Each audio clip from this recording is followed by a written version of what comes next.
Aking mga anak, ako ang ina ng Diyos. Na patuloy. Sumunod sa kalooban ng Diyos na makapangyarihan sa lahat. Ako'y kinasangkapan ng Diyos upang ang tagapagligtas ang maisilang sa daigdig. Kaya't aking mga anak, ang mga bagay na ito na aking sinunod ay hindi madali para sa isang tao. Ngunit batid ko ang pag-iingat ng Diyos sa akin sa araw-araw, sapagkat niulo ng aking daliri ay hindi nasaktan, sapagkat tapat ang pangako ng Diyos sa mga taong na sumusunod sa Kanya. Mabigat man ang aming gampanin sa panahon ito, ngunit ito ay aking napagtagumpayan. Walang araw at walang gabi na ako ay hindi tumatawag sa Diyos. Ang lahat ng ito, walang namumutawi sa aking mga lahi, kundi makayanan ang aking gampanin, ang tungkulin ng isang individual sa kanyang anak, manapikitang nahihirapan.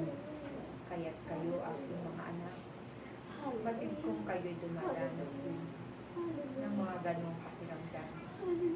Ngunit tandaan mo, sa panahon na kayo'y nahihirapan, kailanman kayo ay hindi iniiwan ng Diyos. Bagkus mas lalo pa siyang lumalapit sa inyo at ipinararamdam niya sa inyo na siya ay kasama ninyo sa araw-araw at handa kayong gabayan sa bawat araw ng inyong buhay. Kaya't aking mga anak, huwag kayong matakot na sumunod sa kalooban ng Diyos, sapagkat sa bahagi ng inyong buhay, ito ang pinakamaganda nangyari sa inyo. Katulad ng kalooban ng Diyos para sa akin. Ito ang pinakamaganda at pinakamasayang nangyari sa ating buhay, na kung saan ipinagkatiwala sa akin ng Diyos ang pagiging ina ng isang tagapagligtas ng isang daigdig. Kaya naman, sa panahon iyon, ako'y walang pinagsisihan. Bagkus, buong puso kong hiyakan ang aking gampanin.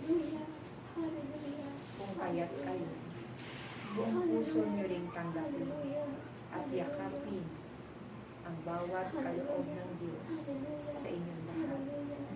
At kayo, ipakita ninyo ang inyong katatagan at ang tibay ng inyong mga pananampalataya, sapagkat ang tao mayroong matibay na pananampalataya kailanman ay hindi panghihinaan. Dumating man ang matinding pagsubok sa buhay, siya'y patuloy pa rin tatawag, lalapit at kakapit sa Diyos.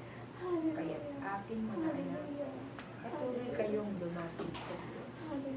Patuloy kayong manalangin at humingi sa Kanya upang kayo ay Kanyang pagkalooban ng mga bagay na inyong pangangailangan. Lahat kayo ay minamahal ng Diyos. Lahat kayo ay akin din minamahal. Kung kaya't ang aking pagpatagubilin sa inyo ay gayon na lamang, sapagkat nais kong kayong lahat ay makatanggap niyo at makalasa ng pagliligtas na nagmumula sa Diyos, na Kanyang gantimpala mula sa mga taong patuloy na sumusunod.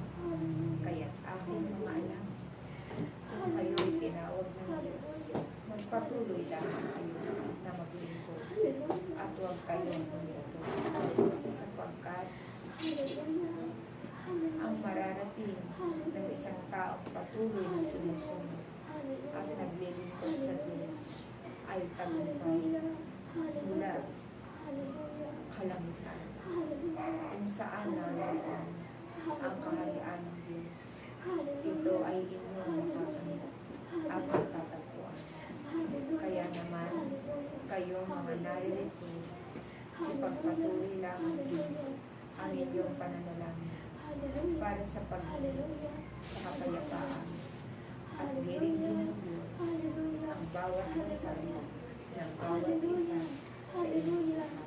Kayong lahat, Hallelujah! patuloy Hallelujah! na papagaling Hallelujah!